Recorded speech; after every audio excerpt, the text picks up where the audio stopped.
Good day everyone! For today's video tutorial, we're going to learn the 13 different types of anatomical movement and how to execute them all. And by the way, let me introduce you myself. I am Michael Boy S. Solano III, your instructor for this video. Enjoy and learn something new. What is an anatomical movement? Anatomical movements are used to describe the action of muscles upon the skeleton. Muscles contract to produce movement of joints, and the subsequent movement can be precisely described using this terminology. These are the 13 types of anatomical movement. Let's start with abduction. This is the movement of the limbs or other body parts that falls away from the midline of the body. Let me show you the proper execution of abduction. As you can see, the movement of the limb is pulling away from the midline. And the muscles involved are latissimus dorsi, trapezius muscles, biceps bronchi, triceps bronchi, gluteus and pectoralis major. And the bones involved are clavicle, scapula, and humerus. The second is adduction. This is the movement of a body part towards the midline of the body. This is the proper execution of adduction.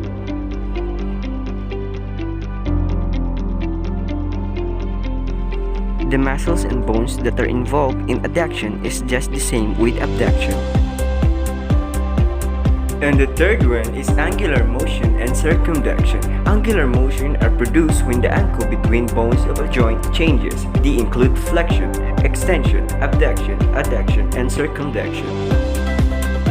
While circumduction is the movement of a limb in a circular motion as in swinging an arm around. The proper execution of angular motion and circumduction.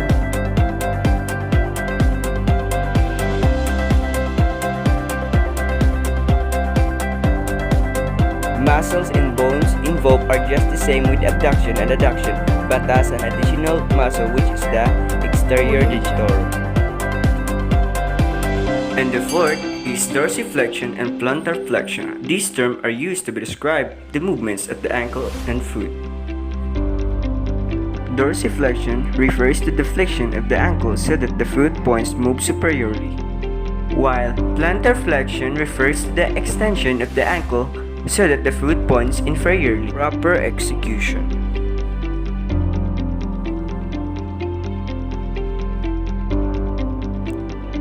Dorsiflexion, plantar flexion. And the muscles involved are Achilles tendon, gastrocnemius, peroneus lingus, tibialis exterior, extensor digitorum, and sartorius. And the bones involved patella, tibia, fibula, tarsus, calcaneus, metatarsal, and phalanges. And the fifth one is elevating and depression.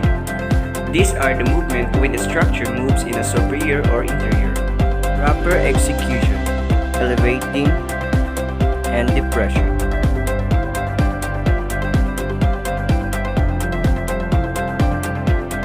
And the muscles involved are trapezoid, deltoid, pectoralis major, sternocleidomastoid, latissimus dorsi. And the bones involved are clavicle, scapula, humerus, and shoulder girdle. And the sixth one is extension, refers to the movement that increases the ankle between two body parts. And the seventh is flexion. This movement is the exact opposite of extension. This refers to the movement that decreases the ankle between two body parts. Proper execution.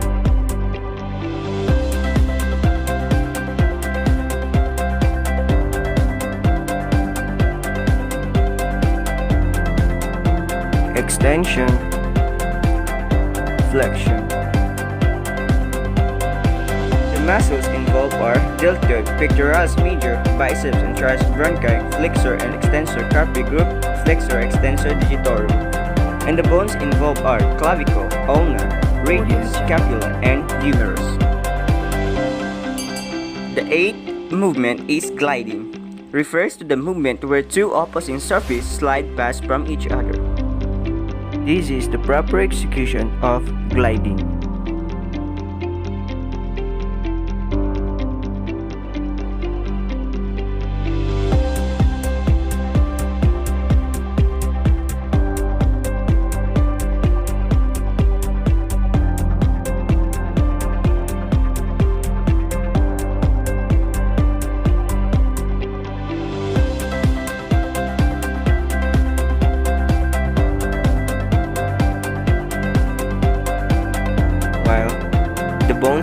are hip bone, metatarsal, fifth lumbar vertebrae, femur, patella, and tarsus. And the ninth movement is opposition. This is the special movement of the thumb and the index finger which enables to grasp and hold an object.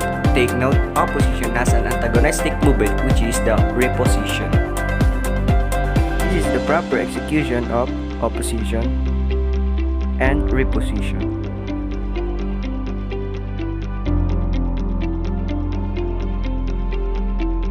The muscles involved are extensor digitorum, extensor carpi group, flexor carpi group, and the bones involved are carpal, metatarsal, and phalangeus.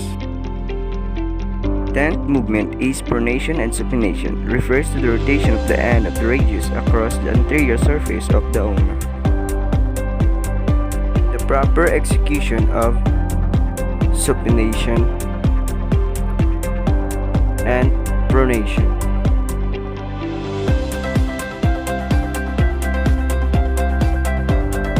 The muscles involved are extensor digitorum, extensor carpi group, flexor carpi group, and the bones involved are humerus, ulna, carpal, and radius.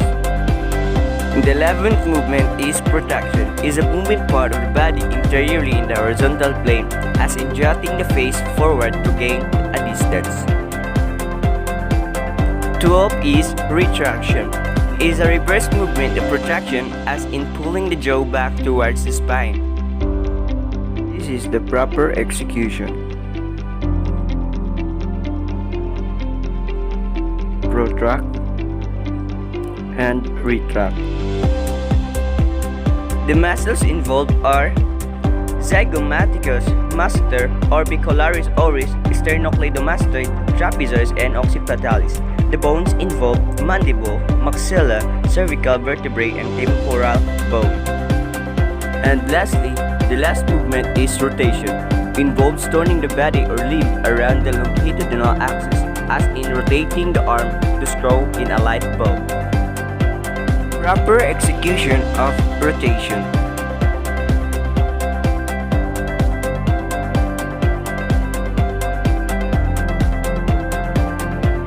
And the muscles involved ellipsus, external oblique, rectus abdominis, sartorius, and gluteus maximus. And the bones involved are lumbar vertebrae, ilium, pubis, sacrum, and axium. These are the 13 different types of anatomical movement and their execution. Thank you for the time and appreciation. I hope you have learned something new for this day. And by the way, I am your instructor, Michael Boy Eslan III from BPED 1.